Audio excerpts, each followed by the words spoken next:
नमस्कार दोस्तों। आज जिस स्टॉक की मैं चर्चा करने वाला हूं उस स्टॉक का नाम आपको आपकी स्क्रीन में दिख रहा होगा। स्टॉक का नाम है दोस्तों lancer container lines limited. Stock 17 रुपए के आसपास ट्रेड कर रहा है।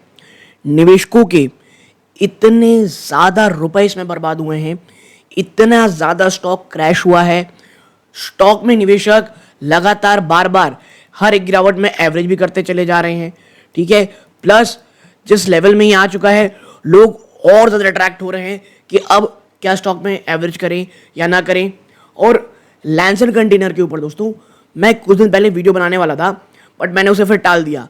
बट आज ही आप बता दूं, एक हमारे मेंबर में हैं, नए मेंबरशिप ज्वाइन किए हुए हैं, उन्होंने एक सवाल पूछा था कि भाई देखिए इस स्टॉक में फ्यूचर क्या हो सकता है, क्या स्टॉक में एवरेज कर सकते हैं, क्या ये जो स्टॉक है यहाँ से इतना जो ये गिरा हुआ है, क्योंकि उन्होंने जो कहा है गलत नहीं कहा है, स्टॉक गिरा बहुत है और तस्वीर कितनी ज़्यादा डरावनी मैं आपको बताता हूँ। एक साल में स्टॉक 74.55%, ऑलमोस्ट 75%। और कहीं आप हाई से अगर आप देखोगे ना, 1 मिनट हाई से आप देखोगे आपको पता चलेगा ये स्टॉक 77.60% क्रैश हो चुका है। ओके, तो आपको पता होगा कितना ज़्यादा निवेशक इसमें फंस चुके हैं। और होता क्या है रिटेल निवेशकों का दोस्तों कि वो ना इमोशन जोड़ लेते हैं। क्या इमोशन जोड़ लेते हैं किसी भी स्टॉक के ऊपर। मैं हमेशा कहता हूँ प्लीज़ पहले स्टॉक को ना आराम से पढ़ें, सिर्फ एक वीडियो नहीं 2-3 वीडियोस। और स्पेशली अगर स्टॉक ना 50 रुपए के अंडर है, ठीक है, अंडर ₹50 है, अंडर ₹30 है, और आपकी जो रिसर्च की कैपेसिटी वो लगातार बढ़नी चाहिए। जैसे जैसे ये 20 रुपए 10 रुपए, यानी जितना स्टॉक सस्ता रहता है उतना रिस्क ज़्यादा रहता है, उतनी आपकी पढ़ाई की ज़्यादा ज़रूरत रहती है, उतने आपको आर्टिकल बहुत ज़्यादा पढ़ने चाहिए। सिर्फ मेरा एक वीडियो या किसी और का वीडियो देखने मात्र से ही आपको नहीं लगाना है, क्योंकि देखिए at the end of the day it's your money. और जहाँ तक बात करूँ मैं अपनी, जब मैंने इसके ऊपर लास्ट वीडियो बनाया था मैंने कहा था देखिए स्टॉक ना जिस प्रकार की हरकतें दिखा रहा है, जितनी गिरावट दिखा रहा है, उसके बाद भी यहाँ पर मैंने कहा था कि मुझे पर्सनली ऐसा लगता है कि इतना रिस्क क्यों लेना जब ऑलरेडी एक से एक स्टॉक रखे हों। और एक चीज़ और आपको पता होनी चाहिए, अगर आप लांसर कंटेनर और इस टाइप के स्टॉक्स यानी लॉजिस्टिक स्टॉक्स में निवेश कर रहे हैं, इन्हें वैल्यूएशन कभी भी अच्छी नहीं मिलती। यानी कि अगर ये बिजनेस बहुत अच्छा करेंगे ना, इनके वैल्यूएशन अन्य के मुकाबले आपको हमेशा सस्ते दिखेंगे। और जब बाजार में बहुत बड़ी गिरावट होती है तो लॉजिस्टिक कॉस्ट जो ऑलरेडी अंडर, बहुत ज़्यादा मैं कहूँगा काफ़ी बार अंडर वैल्यूड रहते हैं, और अगर उन सेक्टर में भी स्टॉक अगर थोड़ा सा ऊपर जा चुका है तो उसमें बहुत भयानक गिरावट होती है। लेकिन देखिए लांसर में कुछ अन्य भी प्रॉब्लम्स हैं। इसके साथ साथ एक और खबर है कि वैसे हम प्रमोटर भी खरीदारी कर रहे हैं। तो देखिए यदि आप लांसर में कंटेनर में निवेशित है या निवेश की सोच रहे हैं, ये वीडियो आपके लिए बहुत इंफॉर्मेटिव होगी। एक और चीज़ दोस्तों, बहुत बार सवाल ये आ रहा है कि जो इतनी भयानक क्रैश, इतना बड़ी गिरावट हुई है उसमें करना क्या है। तो मेंबरशिप लोगों का बहुत सवाल आ रहा है कि इस क्रैश में स्टॉक वीडियो बनाना चाहिए। तो देखिए मैं जो मेंबरशिप है उसमें आने वाले समय एटलीस्ट 2-3 ऐसे वीडियोस लाने वाला हूँ जहाँ पर देखिए मैं रिकमेंड नहीं करूँगा क्या खरीदना है क्या बेचना है। एनालिस्ट, ब्रोकरेज हाउस और भी बहुत सारी ऐसी वीडियोस जो इंटरनेट पे अवेलेबल है उसे कंपाइल करके आपके सामने मैं वो वीडियो लाने वाला हूँ इन मेंबरशिप दोस्तों। समय लगेगा, 2-3 दिन शायद लगे, लेकिन हाँ उस वीडियो की क्वालिटी बहुत अच्छी होगी। रिस्क क्या हो सकते हैं वो वहाँ पे बताएंगे कि एनालिस्ट जो आपसे बात करें, क्योंकि देखिए चाहे मोतीलाल ओसवाल हो गया, ये सब हो गए, वो अपनी रिपोर्ट्स निकालते रहते हैं, हमें बस उस रिपोर्ट्स को पढ़ना है। तो पढ़ करके कंपाइल करके मैं लाने वाला हूँ। तो यदि आप उस प्रकार के वीडियोस में इंटरेस्टेड हैं तो आप मेंबरशिप ज्वाइन कर सकते हैं, वरना एक एक करके वीडियोस की तो आप कह सकते हैं मैं एनालिसिस की वीडियो तो लाता ही रहता हूँ। ठीक है, तो अगर आप उन स्टॉक से लिस्ट चाहते हैं तो डू आप कह सकते हैं join the membership now. Next, lancer container में दोस्तों सबसे पहली चीज़, जब मैंने इस पिछली बार इसका आप कह सकते हैं प्रेजेंटेशन देखा था, इन्होंने मैप गलत बनाया था। तो मैंने पहले कह देखो भाई I am out of it stock. तो पहली चीज़ ये थी। अब क्या एवरेज करना है, देखिए मेरा ये मानना है अगर आपके पोर्टफोलियो का पोर्शन किसी भी स्टॉक में 3%, थोड़ा सा ज़्यादा 5%, और अगर आप बहुत ही ज़्यादा बुलिश हो यानी कंफर्म है तो भाई साहब 8%, और ये भी एक्सट्रीम सिनेरियो में। इससे ज़्यादा जाना मुझे उतना सही नहीं लगता है। ओके, और इवन लैंसर कंटेनर जैसे स्टॉक के हिसाब से मोर देन 3% जाना आपके पोर्टफोलियो में मुझे सही नहीं लगता। तो यदि आप एवरेज की सोच रहे हैं तो लैंसर कंटेनर जैसे स्टॉक में अगर आपके पोर्टफोलियो का पोर्शन 3% या 5% के बीच में है तो मैं कहूँगा नहीं करना चाहिए।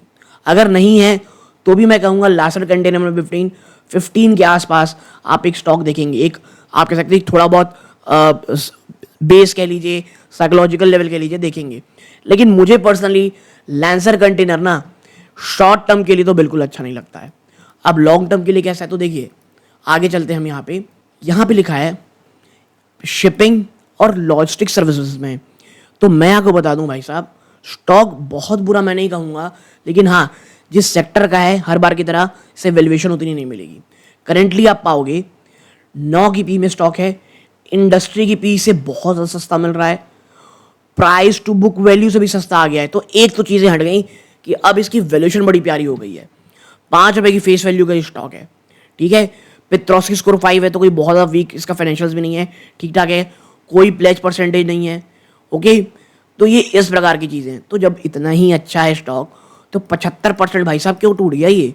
आइए कोशिश करते हैं समझने की लगातार क्वार्टरली नंबर्स में। देखिए सीधा मैं नंबर्स पे लेके चलूँगा यहाँ पे, और आपको ना कुछ दिखाता हूँ। आप देखें यहाँ पे 1 मिनट। हाँ, ये आप पाएंगे मार्च में 200 करोड़, ठीक है, दिसंबर में 270 करोड़, उसके बाद सीधा 164, जून 2023 देखिएगा ना, 164, 166, 150, 152, 172, 200 and 203।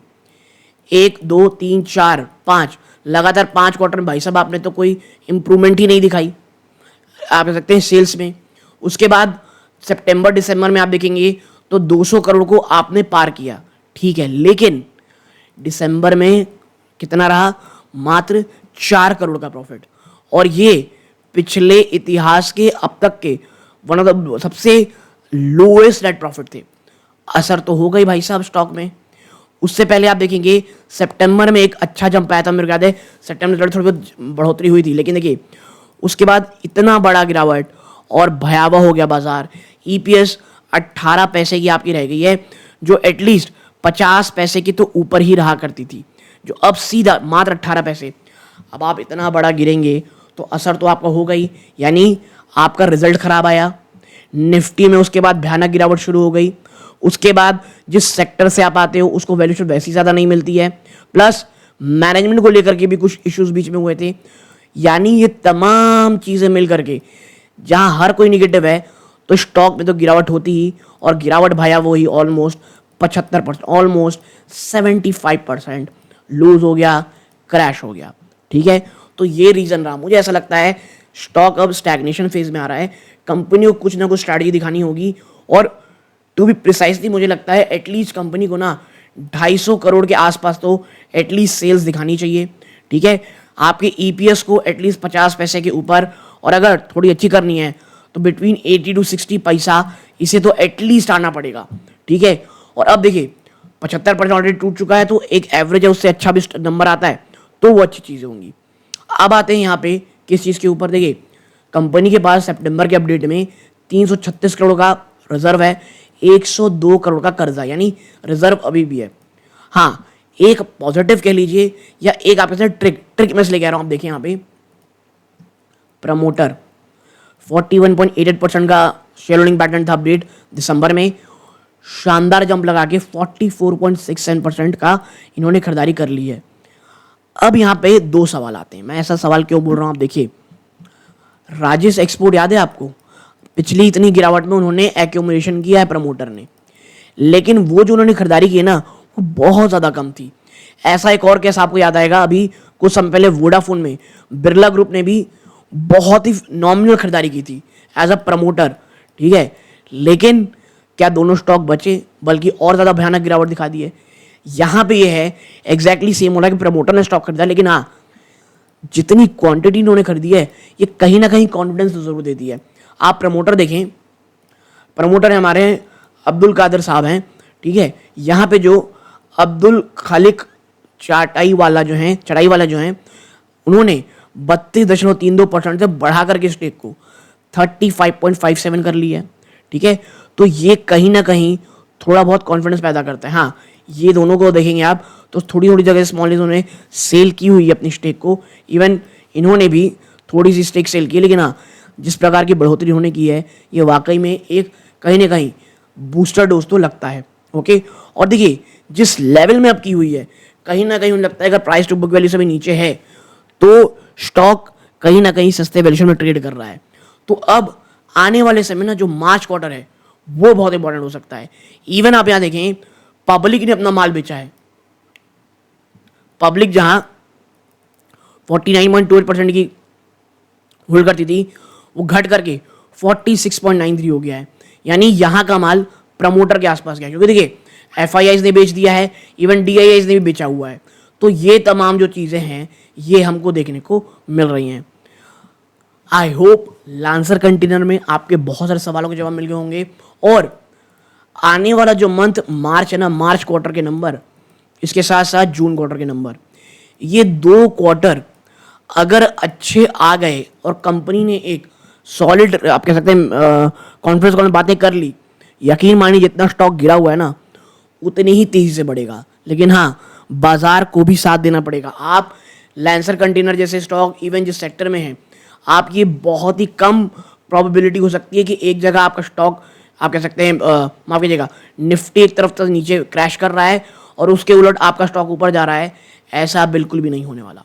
Okay, so for a long term अगर आप मुझसे बात करोगे मुझे ही लगता है ये स्टॉक आप कह सकते हैं इन लेवल जिसमें वो ट्रेड कर रहा है ये उन्हीं के लिए आज भी है जो रिस्क लेते हैं। वरना देखिए थोड़ा रुक जाइए, 70 रुपए में नहीं ले पाएंगे, मार्च क्वार्टर में अगर नंबर अच्छे आते हैं थोड़ा सा सांस लेकर के स्टॉक 20 रुपए के ऊपर एक बार चला जाता है, क्योंकि देखिए अब 20 रुपीज के ऊपर जाना लांसर कंटेनर के लिए टफ तो रहेगा।